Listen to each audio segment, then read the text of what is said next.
have in mathematics from this point on is definitely function notation. Okay? So if, except for statistics, if you go in, and believe it or not, most of you are going to go into statistics because that's the majority of what colleges require, unless you go into a science or math field. Okay. If you're going into a science or math field, you're going to go into pre-calc and calc, and you're going to have to know how to do function notation. Okay. Oh my gosh, they got all these definitions that I'm supposed to memorize. Um, yeah, that's not going to happen word for word. Okay. Function notation is when we're replacing y with the f of x. That's all function notation is. Okay. You're replacing y with that f of x, and it's kind of it's a lot easier in for us in the higher mathematics to do this because this is our input. Okay? Sometimes they give us a value for x, in which we would have to evaluate it. Other times it's just the f of x. So in this example, the input value here, it says find the f of 5. So our input is 5. That's our x. Okay. And the output, well, that's what we have to figure out. So we would have to substitute that 5 into the x. So we have the f of 5 equals 3, and I'm going to substitute in 5 for my x, and then I'm going to add 4. There's my 5. So 3 times 5 is 15, plus 4, that equals 19. So my output, or my y value, is 19.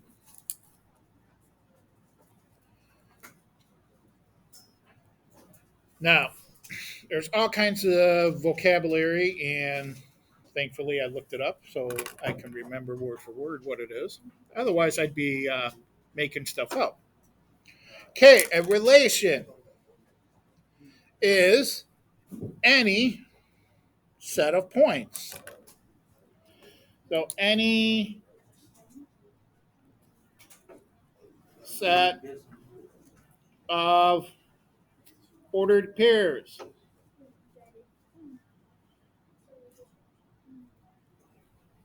Okay, any set of ordered pairs. That's a relation. Our domain is all the x values.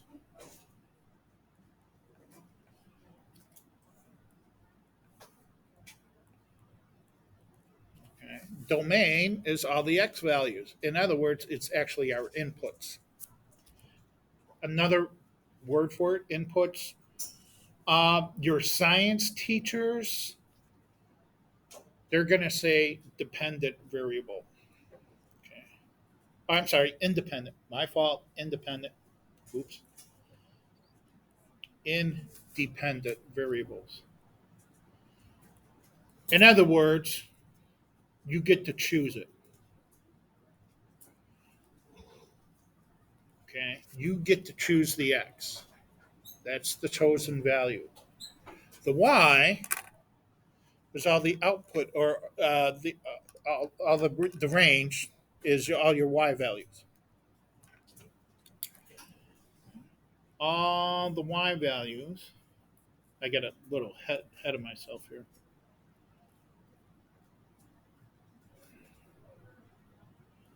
Also known as outputs. Bless you. Thank you. You're welcome. And these are your dependent variables. Okay? Dependent. Because what you put in for x is going to tell you what you have for y. So you get to choose the x value, the independent variable.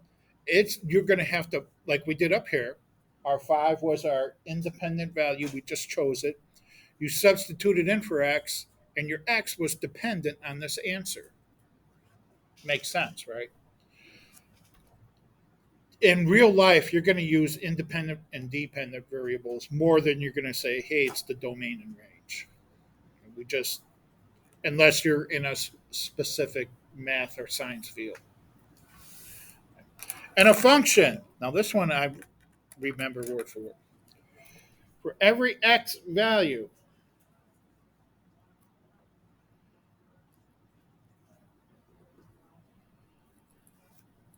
there is exactly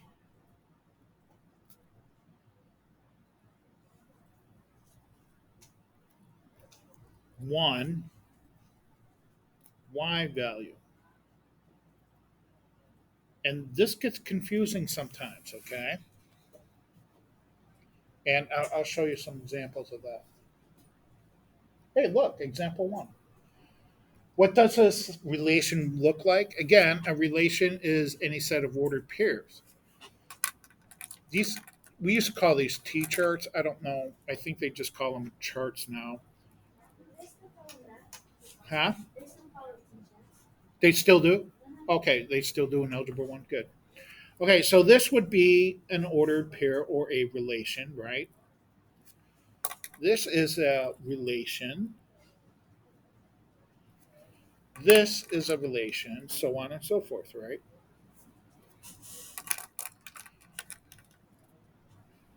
Okay. So what do now that we got them grouped together in a T chart, what does it look like? Well, let's just go ahead and plot these relations.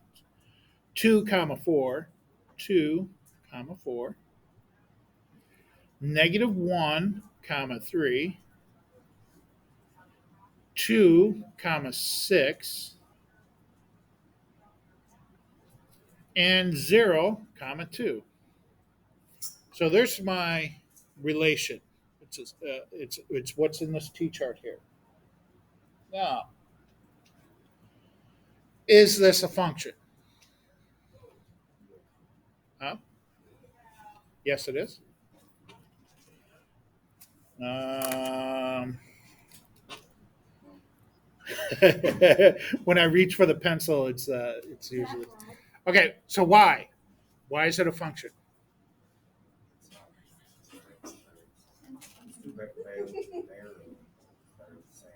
Yeah. So it's not a function, right? Okay. It's not a function.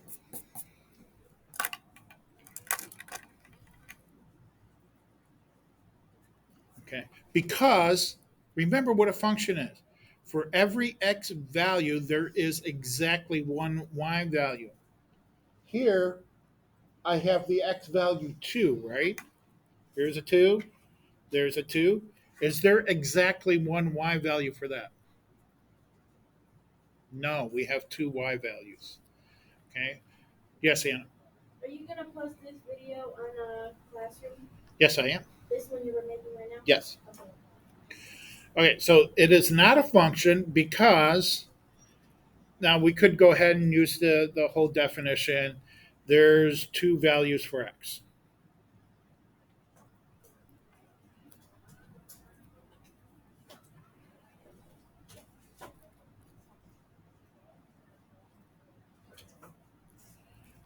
All right. For the x value 2. I should put for the x value 2. Okay? Now, an easier way to do this, if you have a T chart, or sometimes they'll put the T chart vertically, right? Here's your x's, here's your y. My x is 2, negative 1, 2, and 0. Y is 4, 3, 6, and 2. An easy way to do this, if you have the same value for x, you better have the same value for the y. Notice that we have two different values for the y for the same x2. In other words, 99% of the time, if you have the same x, chances are it's not going to be a function.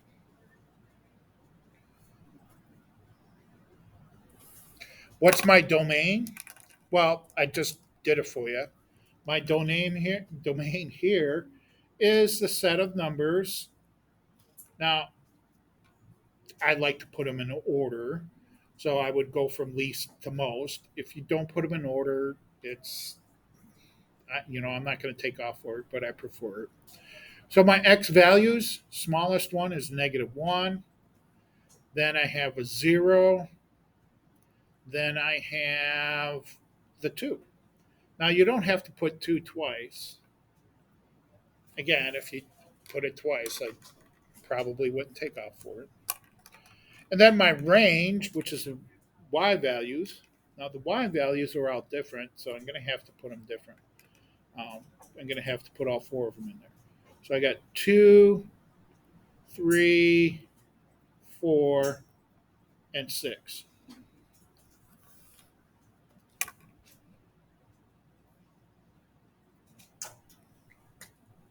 Okay, should we do another one? Let me fix my camera here so I can go down to the end of the paper. Okay, example 2. Again, I'm going to go ahead and plot the relations. I have 3 comma 4. So 3 comma 4, -3 comma 3, 2 comma 4, and 0 comma 5.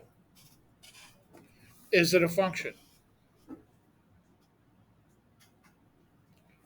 Well, I'm going to cheat and I'm going to see if there's a double x value, and there's not, so we know that this is a function. Why? Because there's exactly one x value for every y value. There's exactly one y value for every x.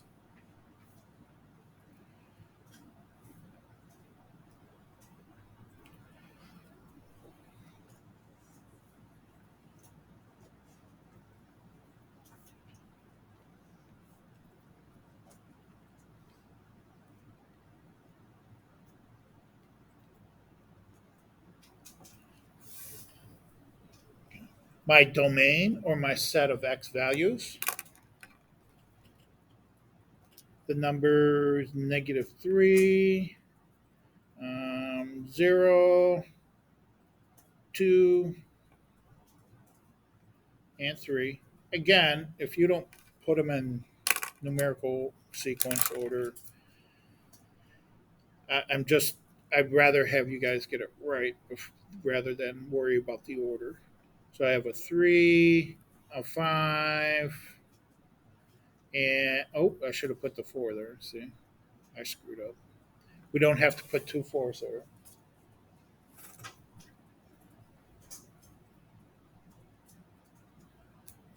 Now, when you have a graph, and this is the hardest part, to tell whether it's a function or not. I think that's one of the harder things to determine. We do have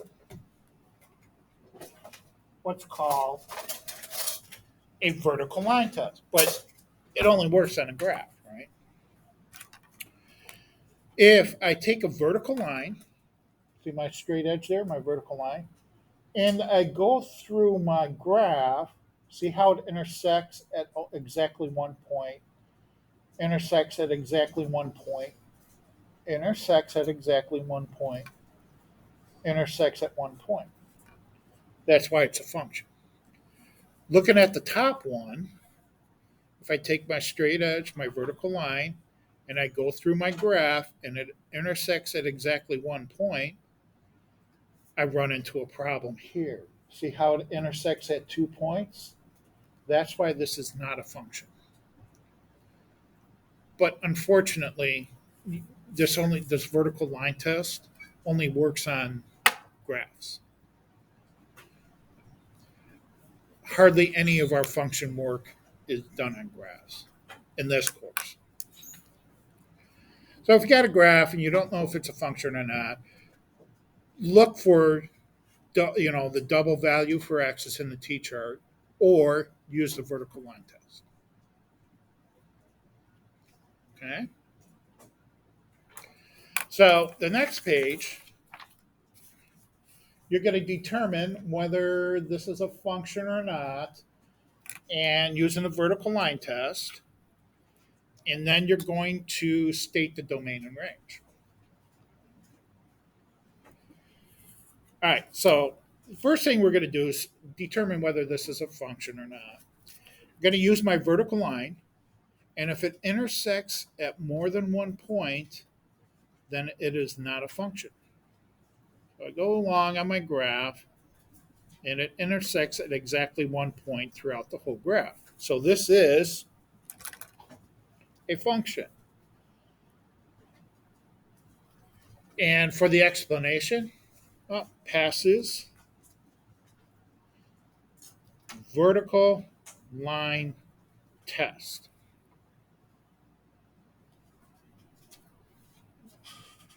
Now the domain.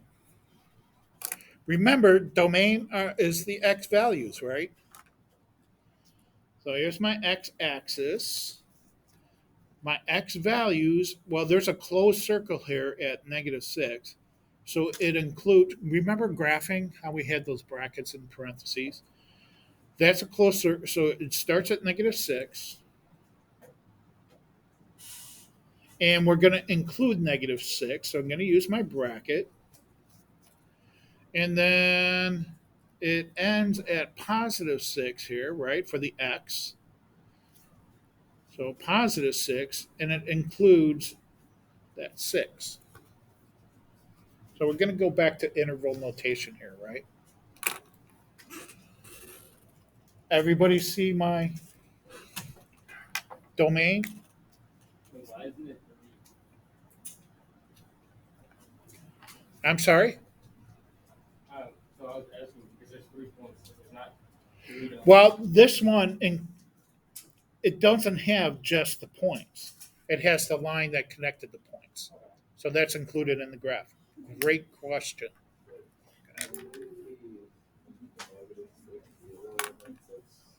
-6 to what?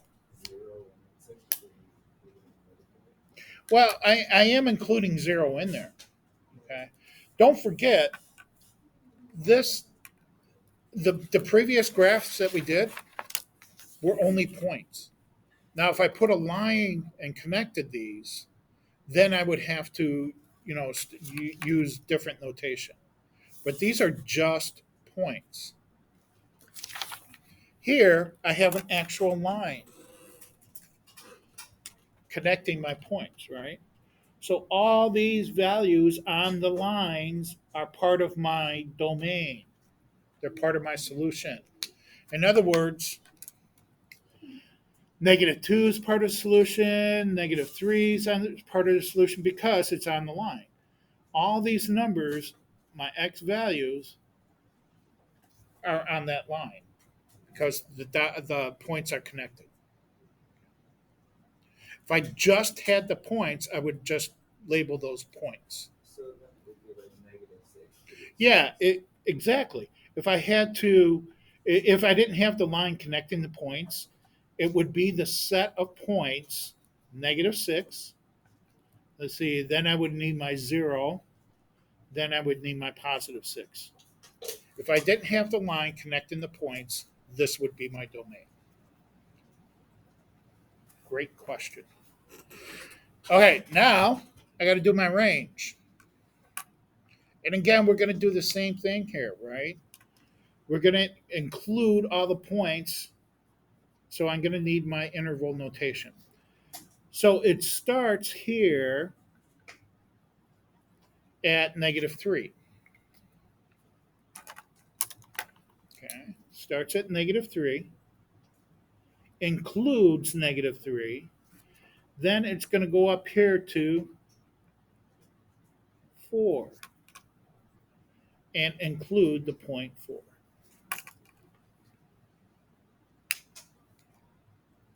Okay. Now, again, if we just had the points, it would be -3, 4, and -2. But we don't. We have a line that connects the points. Okay. All right, number 4. Is this a function? If I take my vertical line test, it does not pass because it intersects at 2 points. So, first of all, it's not a function. No, fails vertical line test. So, it's not a function. We're going to check. We're going to check. We got to state our domain. So, our x values, let's see, here it looks like -4, right? -4 includes that point -4. And it's going to go out here to +8, right? And includes 8.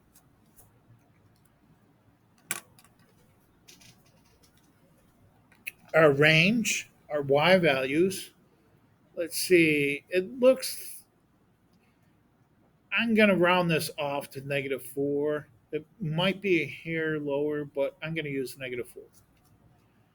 -4 includes -4. And I'm going to say, actually, go kind of, this one goes a little farther. Let's say 1.5, huh? +1.5 includes that point.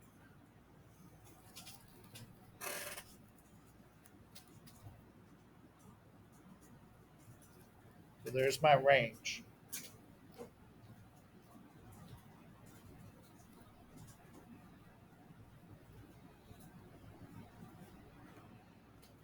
All right, number 5. This one definitely is going to fail our vertical line test, right? So I immediately hit 2 points. It intersects, so it's not a function. Fails vertical line test. My domain, let's see, my x values. Let's see here at -6, and it goes to +3. So -6 to +3, and it includes those points. My range, let's see. Oh, we have arrows here, right? So this is going to go on forever and ever. I didn't even see those arrowheads. This goes on forever and ever. So it actually doesn't start at -6 for our x. Negative infinity, right? Negative infinity. Okay. And this actually is going to, for the y value, is going to keep going down. So it's going to be from negative infinity, can never include infinity, so it gets parenthesis. Same here. It's going to go up to positive infinity. So there's my range.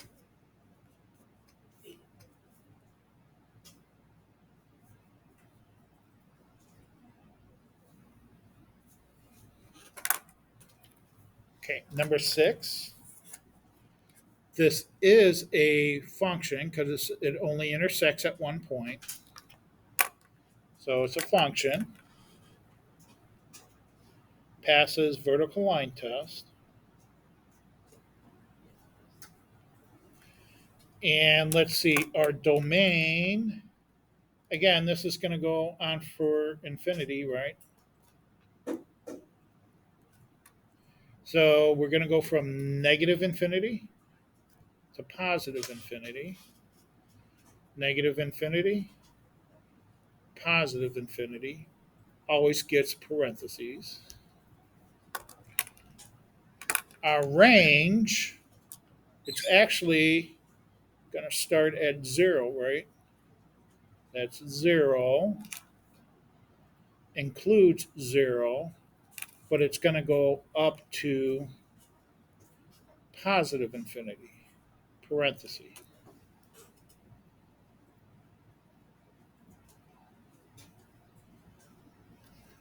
So they get kind of tricky, especially the infinities. Do we have more of this? Nope, that's it. Any questions on domain, range, and functions? No questions? We good?